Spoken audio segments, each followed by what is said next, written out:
आज का वचन। पहला पाठ रोमियो के नाम संत पौलुस का पत्र, अध्याय 14 पद संख्या 7 से 12।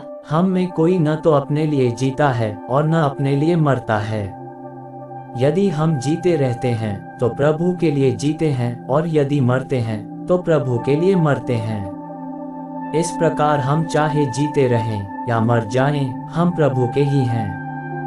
मसीह इसलिए मर गए और जी उठे कि वह मृतकों तथा जीवितों दोनों के प्रभु हो जाएं। तो आप क्यों अपने भाई का न्याय करते हैं?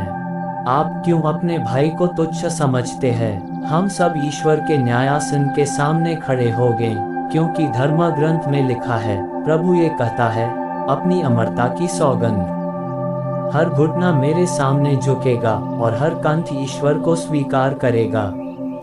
इससे स्पष्ट है कि हम में हर एक को अपने अपने कर्मों का लेखा ईश्वर को देना पड़ेगा। यह प्रभु की वाणी है।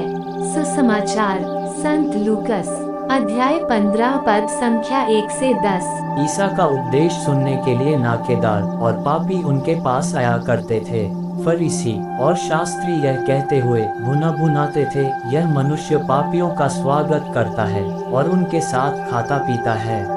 इस पर ईसा ने उनको ये दृष्टांत सुनाया, यदि तुम्हारे 100 भेड़ें हों और उनमें एक भी भटक जाए, तो तुम लोगों में कौन ऐसा होगा जो 99 भेड़ों को निर्जन प्रदेश में छोड़कर न जाए और उस भटकी हुई को तब तक न खोजता रहे जब तक वह उसे नहीं पाए। पाने पर वह आनंदित होकर उसे अपने कंधों पर रख लेता है और घर आकर अपने मित्रों और पड़ोसियों को बुलाता है और उनसे कहता है, मेरे साथ आनंद मनाओ, क्योंकि मैंने अपनी भटकी हुई भेड़ को पा लिया है। मैं तुमसे कहता हूँ, इसी प्रकार 99 धर्मियों की अपेक्षा जिन्हें पश्चाताप की आवश्यकता नहीं है, एक पश्चातापी पापी के लिए स्वर्ग में अधिक आनंद मनाया जाएगा। अथवा कौन ऐसी स्त्री होगी जिसके पास 10 सिक्के हों और उनमें एक भी खो जाए, तो बत्ती जलाकर और घर बुहार कर सावधानी से तब तक न खोजती रहे जब तक वह उसे नहीं पाए।